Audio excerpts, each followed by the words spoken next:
Hi, my name is Zack Hill. My lesson today will focus on 5OA23, specifically the part about identifying apparent relationships between terms in a sequence. Out of the 8 mathematical practice standards, we'll also focus on SMP1. Make sense of problems and persevere in solving them. And SMP3. Construct viable arguments and critique the reasoning of others. This will be facilitated through the 3-phase lesson structure from John Vandewell. The structure includes the before, the during, and the after phase. You'll also notice other effective instructional strategies, but these will be the focus of videos to come in the future. In the before phase, the purpose is to get students mentally ready to work on the task. This is done by activating students' background knowledge, ensuring this task is understood by students, and brainstorming about strategies that students may use to solve the problem. I talked to Ms. Digman before coming in and teaching today, and she tells me that you guys have been working with patterns. Is that right? Yep. So what have you guys learned about patterns so far? Tell me a little bit. What have you learned so far? Yeah. They repeat. They can repeat. All right. Yeah, pattern is like a repeating thing. What else? Yeah. After a few times, it will get back to the same thing that it was started off. Tell me more about that. So, Like when the next one comes, maybe it will be the same one as the first one. it can be. So sometimes in a pattern, you can see the same number come up again. That can happen sometimes. All right. Well, today I got a task for you guys, and I want to share the Icam statement with you first. Today we're going to be talking about identifying and explaining relationships between terms in a pattern. Okay, so the Icam statement is I can identify and explain relationships between terms in a pattern. Okay, and we're going to use a problem for this. Okay, one of my favorite problems. So this is the caterpillar problem. Okay, everybody has a copy of this problem at your team. Go ahead and get that problem. Go ahead and get a copy. I also have it here, and I also have it here. So we have it displayed a few places. Everybody should have one copy. All right, what I'd like you to do is just take a minute to read the problem on your own. Just take 1 minute to read the problem on your own, and then we'll read over it together.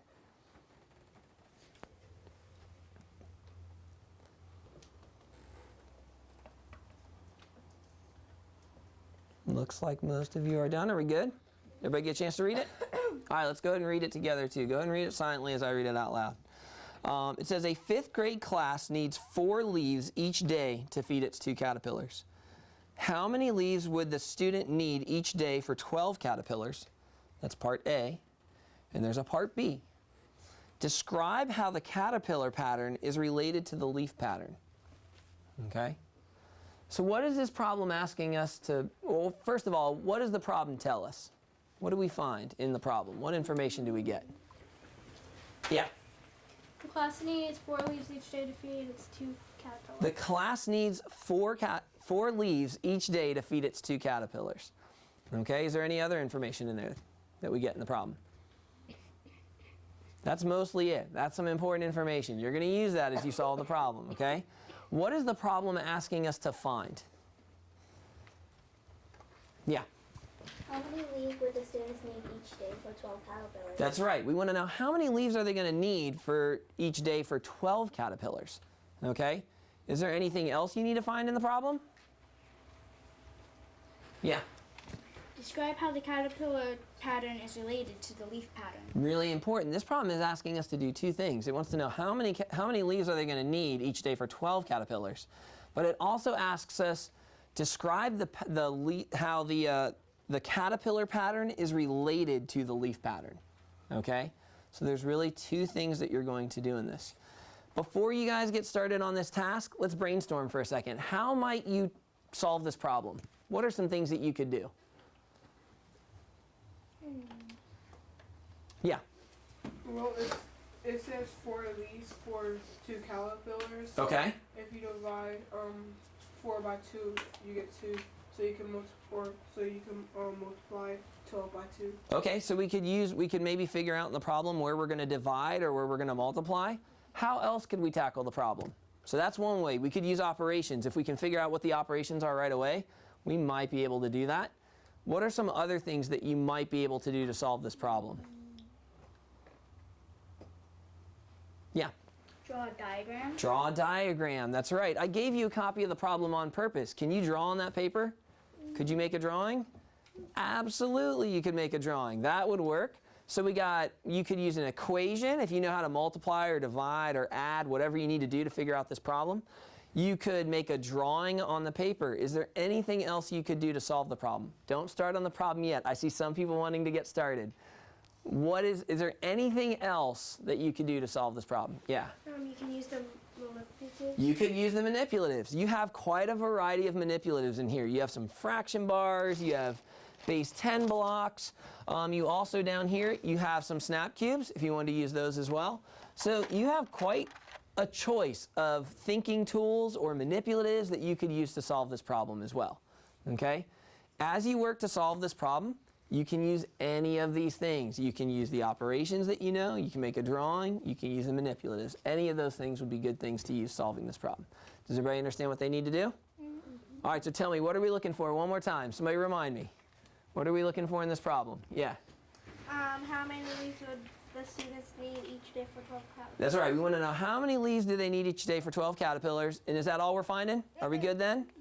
What else do we need to know? To describe how the caterpillar pattern is related to the leaf pattern. Okay, so what we're going to do, you guys got it. That is exactly what you're finding.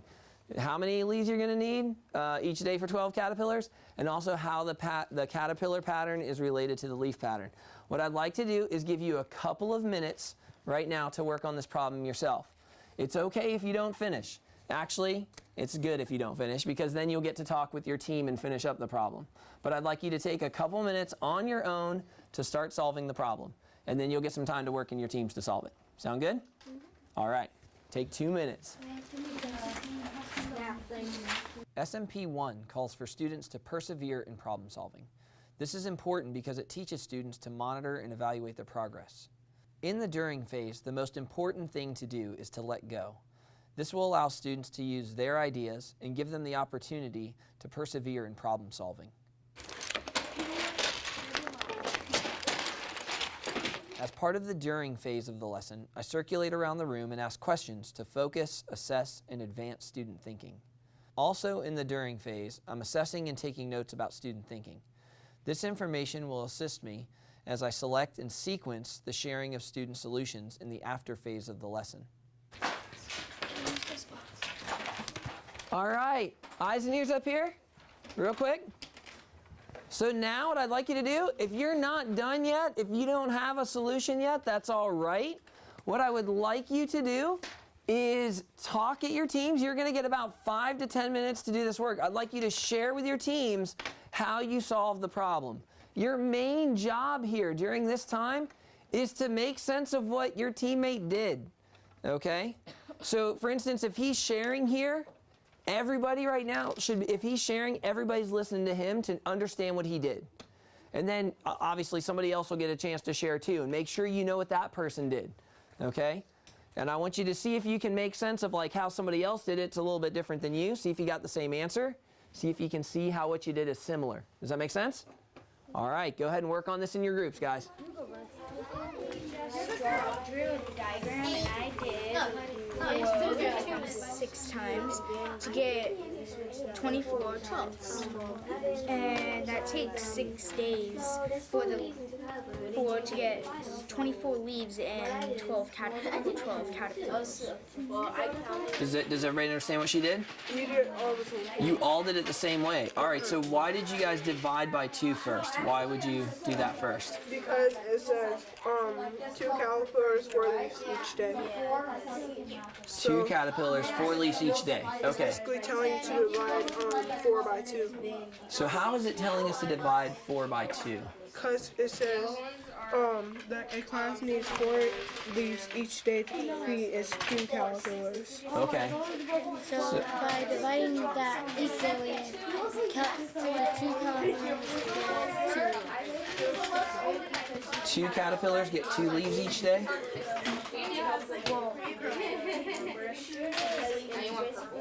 each caterpillar gets 2 leaves each day. Does everybody agree with that? So somebody again, tell me again why you chose to divide. Just want to make sure I'm understanding. Because it says a class needs 4 leaves each day to feed its caterpillar. And then by dividing, what does it tell us?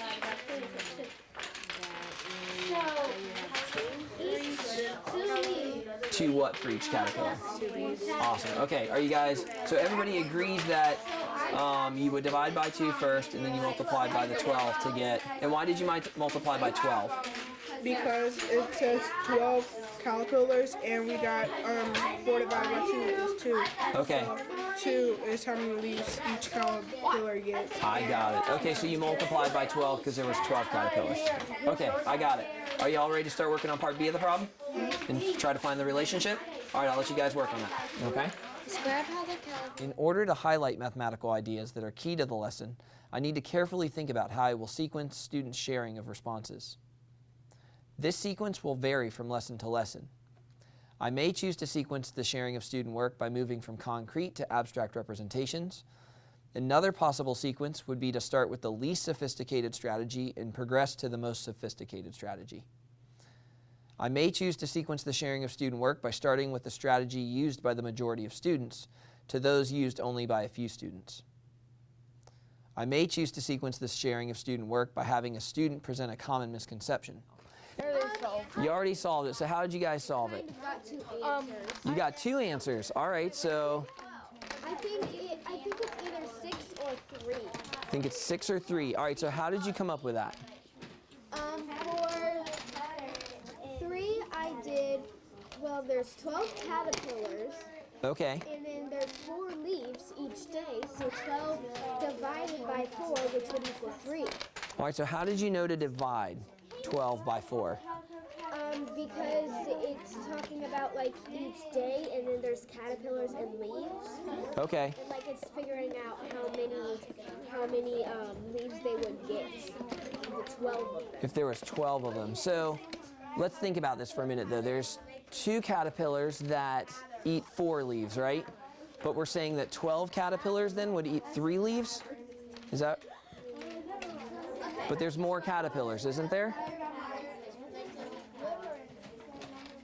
So would they eat more leaves or less leaves than 2 caterpillars? More. More. So I'm thinking, how could we show the problem? Because it looks like, did you divided and then you multiplied? I did a different answer too. I did 12 divided by 2. Okay. And then I got 6. 12 divided by 2. So what made you think to divide 12 by 2? Because it started off with 2 caterpillars. Okay. And then it went to 12 caterpillars, so that you would divide Gotcha. 12 by 2. And then you would get So did anybody do a drawing or manipulatives to show the start of the problem? What would it look like if we showed it somehow with a model? What would the 2 caterpillars and 4 leaves look like? So show me what's going on there. Tell me what's what. The caterpillars are the yellow ones because, Got it. and the multicolored ones are the leaves. Okay. So is everybody agreeing with his model? Yes. What represents the caterpillars here? the 2 yellow ones. Okay, and what represents the leaves? The 4 multicolored ones. Got it. So what would we do then if we were trying to show, like what if we had instead of 2 caterpillars, we had 4 caterpillars? What would that look like? And let's see if we agree with his model. Okay, so where, does everybody agree with that that's what it would look like with 4 caterpillars? Wait. Yes. Yeah, because the yellow, there's 4, and then the multicolored ones, those are the leaves. Okay, so tell me about your model. How did you end up getting to the end of the problem there? Well, I was thinking since 2 caterpillars eat 4 leaves, Okay. each caterpillar has to eat 2 leaves each, so I just put 12 caterpillars with 2 leaves on each caterpillar, and I got 24. So tell me about what he did too, I guess. I guess I'm not seeing. So what does each one of these represent in his solution? What's each big square here? Caterpillar. Those, so these are the caterpillars. And then what are these then? The leaves. Okay, so where's the information that they first give you in the problem? Where are the 2 caterpillars and the 4 leaves that they mention? I used different colors to represent. Okay, so this is the 2 caterpillars and the 4 leaves in the problem. All right, and then what did you do from there to solve it? I separated 4 leaves into 2 leaves. Okay. And so what would that go with in your solution? He said he separated, instead of dealing with it as 2 caterpillars and 4 leaves, he separated. So where would that go with your solution, Jaquan? I think it would go with it because he's still doing the same thing, because if you're doing 4 divided by 2, you'll still get 2 and get your Gotcha. solution with 12. Okay, I see. Yeah, because he had 4 leaves there, right? And then he split them, so that would be like your division. And then where does the next step come in, where you told me you did 2 times 12? Yeah. So how did that go with his? Well, because he split it up in 2 and they all are like, well, if you count them, you'll get 24. Okay. All right, so did you guys get to a solution that you agree on? Yes. Is everybody good? So how many leaves did you need? 6. I mean, 24. Does everybody agree with 24? Yes. Okay, so have you guys had a chance to explore how the patterns are related? How are they related? So what you have to do is you have to multiply the number of caterpillars by 2. Okay. All right, does that work for every single term in the pattern? You've tested it for every term? All right, does everybody agree? Yes. So somebody again, tell me, how are they related again? One more time, somebody else. They're related by dividing it by 6. Well, dividing the leaves and their total caterpillars by 6. Okay, total leaves and caterpillars Divided by 6. divided by 6. Show me what you mean by that. Because if you do 24 divided by 6, it would give you 4. And if you do 12 divided by 6, it would give you 2. Okay, so these are actually your terms in the sequence here. So this would be like, think about this as like term 1, term 2, term 3, term 4, term 5. Does that make sense? Okay, so what I want you to think about, how are your first terms related in both patterns? In your leaf pattern and in your caterpillar pattern? They're just, if you divide it by 2, then you get the... All right, guys, listen up real quick here. Does that work for every single term in the pattern? Yeah. So does that work for like your 4th term? Yeah. What's your 4th term? 16, 8. 16 and 8. So are they related in the same way? Yeah. All right. If you divide it by 2, then you get the answer. If I divide by what by 2? If you divide 16 by 2, then you get 8. Which is the number of what? 16 is the number of... Caterpillars. 16 was the number of... Leaves. So 16 is the number of leaves. And if I divide that by 2, I get the number of... 8. Which is the number of... Caterpillars. So does that work every time? If I take the number of leaves every time and divide it by 2, does it give me the number... 8 divided by 2 is 4, 12 divided by 2 is 6, 16 divided by 2 is 8, and 20 divided by 2 is 10, and Nice. 24 divided by 2 I is see. 12. I get it. Okay. So is there another way you could explain that same pattern? You've used division to explain the pattern. Is there another way you could... Yeah, multiplication. You guys talk about that. I'm going to let you talk about it. All right, guys. I need eyes and ears up here. I said you're going to have some time to talk about it. I want to compliment you on some really nice thinking. You guys stuck with this task. You listened to each other as you were explaining. I really appreciate that, all right? And I think really everybody at the teams really, you've already learned some things just in talking to each other. We're going to talk about this as a group now. And I want to highlight a couple of ways that students solve this. I want to also compliment your creativity on this task. I saw some really interesting things with the manipulatives. I wish I could show more, but I'm just going to show 2. What I would like you guys to do is check out how Ben solved the problem. I'm going to give you a minute just to look at it and try to figure out what was Ben thinking when he did this. We'll come back to Ben and ask him if this is really what he did. All right? So Ben, you're not allowed, you don't share, even your team's going to know a little bit too. That's fine. But I want you guys to turn and talk about what did Ben do to solve the problem. Go ahead and turn and talk real quick.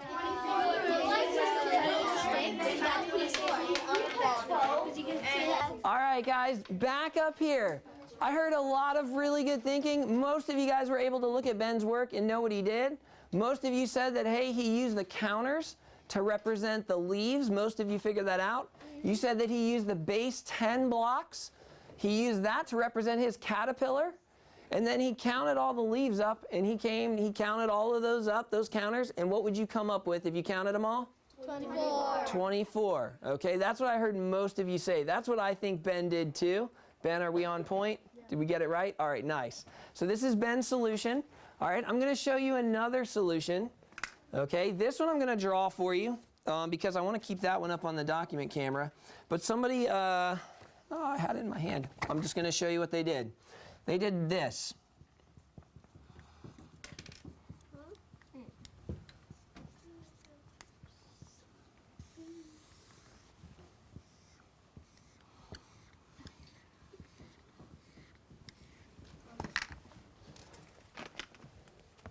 Can everybody see that? What does it say there? Okay, we're good. All right, so they did this. They went...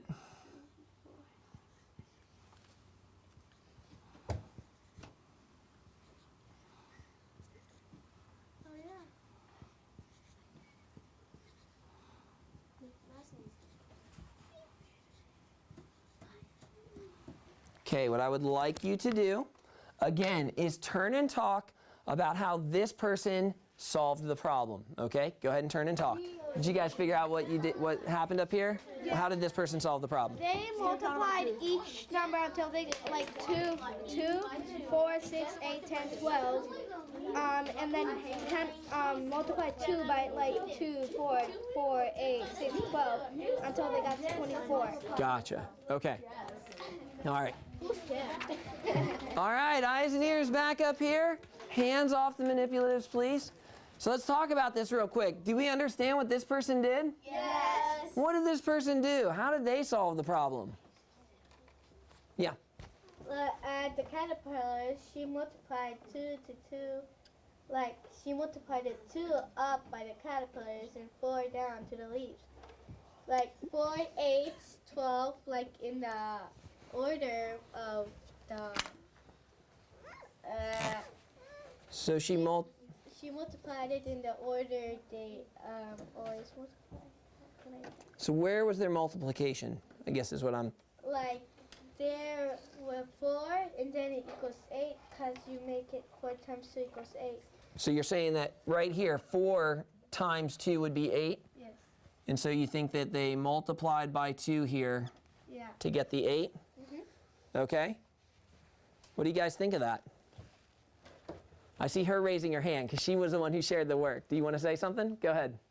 Well, I divided 4 divided by 2 to get 2.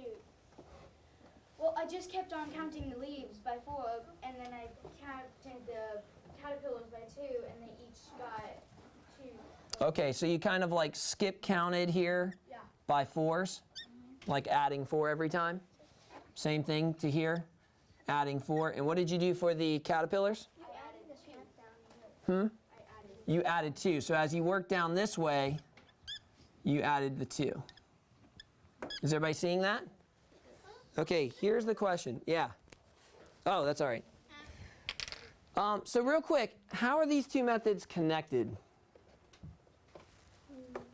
Turn and talk at your team real quick. How are these two methods connected?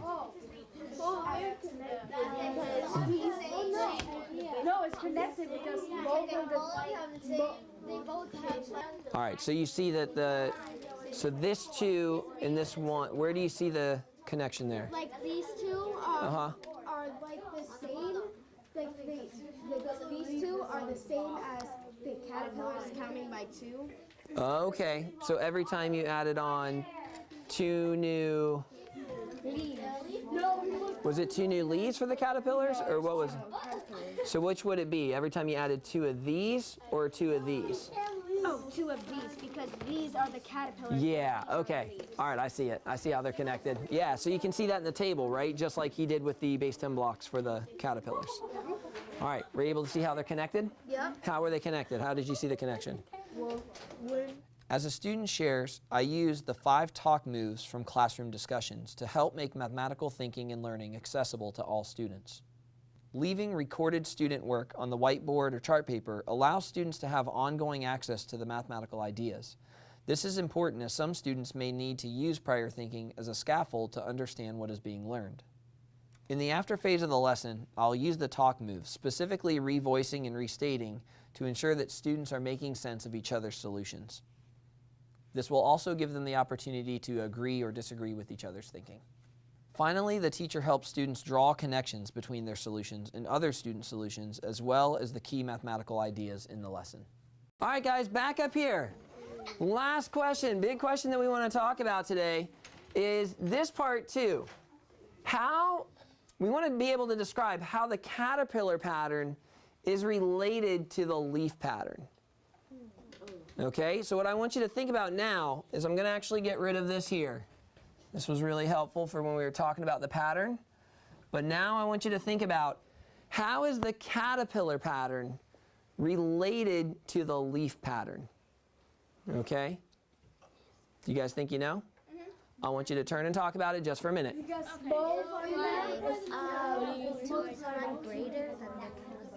What do I multiply by 2 each time? Like 2 times 2 is 4. Okay. Does that work for all the terms in the sequence? Yeah. Does it work for like the 4th terms, like 8 and 16? Would it work there? No. So is 8 times 2 16? Wait. Yes. Yeah. Okay, so did it work there? Yes. It did work there. All right, how about the last one, 12 and 24? Does it work there? So does that pattern stay the same throughout the whole, both patterns? It does. All right. Guys, eyes and ears up here. You did some really nice thinking. Somebody want to share the pattern that you saw about how these 2 patterns are related? Yeah. The leaves are always 2 times greater than the caterpillars. Ooh, can somebody repeat what she just said? And then I want you to tell me if you agree with her. She said, can you say it really loud one more time for me? The leaves are always 2 times greater than the caterpillars. The leaves are always 2 times greater than the caterpillar. Do you guys agree with that? Yes. Somebody tell me again, one more time. What did she just say? I want to make sure we're understanding what we're agreeing with. She's saying what? Yeah. The leaves are always 2 times greater than the caterpillar. Are they always 2 times greater? Yes. Like, let's just, for instance, I'm going to call this, and this is something you want to know too, we could call that term 1 in that pattern, couldn't we? And so this would be term 2. And this would be term 3, 4. All right, just making sure you're paying attention. Yeah, this would be term 2. This would be term 3. Term 4. You guys get the idea, right? Yes. Okay, I'll label the other ones just because. So, is the 4th term, are the leaves twice as much as the caterpillars? Yes. How about in the 6th term? Yes. How about the very 1st term? Yes. Okay, you guys did a great job of identifying that pattern. I see that too. And one of you even mentioned it before we even got to talking about it. Okay, today's point of the lesson, what I really want you guys to take away from this, is sometimes it's hard to see these patterns. Okay? Sometimes using manipulatives, or you could make a drawing too. I saw a lot of people make drawings. You could do something similar to this with a drawing, right? A table.